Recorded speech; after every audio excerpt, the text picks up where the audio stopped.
So simulan natin dito mga idol. Gilas Pilipinas hindi natatakot sa lineup ng Chinese Taipei. At Coach Tim Con may last minute adjustment para sa ating national team. Well, kung bago ka lang, please huwag mo nakakalimutan na mag-like and subscribe.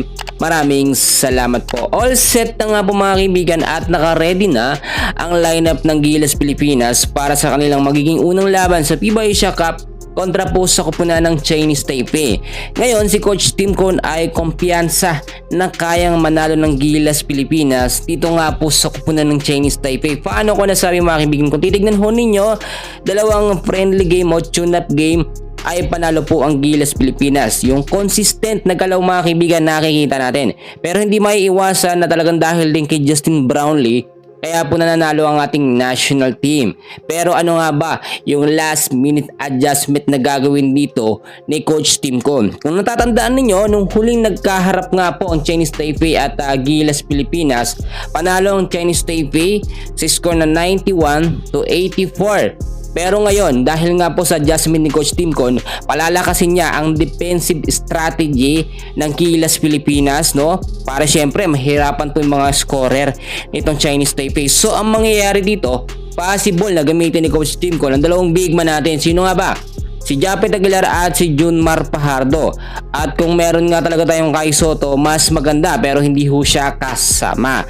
At may iwasan din yung tinatawag natin na turnover reduction. Kasama yan mga kaibigan ko, no, sa making last minute adjustment na po na ituturo ni Coach Tim Con sa ating Gilas Pilipinas. Rebounding mga kaibigan, kinakailangan natin na laging may nakaposte, may nakabantay doon sa ilalim, no? Either itong si Japet o kaya si Junmar. Pwede rin itong si AJ Edo. Kung natatandaan ninyo, nung huling nagkaharap ang Gilas at Chinese Taipei, si Justin Brownlee din ang kumamada po, no? Mataas na puntos. Meron siyang 39 points noon. Merong 8 assists at 6 rebounds. Sa pagkakataong ito, alam naman natin ang Gilas Pilipinas ay todo-todo sa pag-e-ensayo. Yung tipong last day na nila mga kaibigan ay sumabak pa sila sa pag-e-ensayo, no?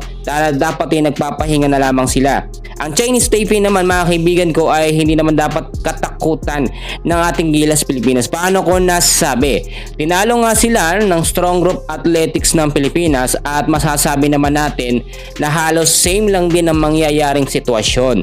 So hindi daw pwedeng pagkumparahin ang SGA at ang Gilas Pilipinas dahil ang Strong Group Athletics ng Pilipinas ay puro import ang naglalaro. Sa pagkakataong ito, ang naturalized player lang natin ay si Justin Brownlee. So magiging fair ba yung laban kung sakaling ang Chinese Taipei ay maraming import or naturalized player?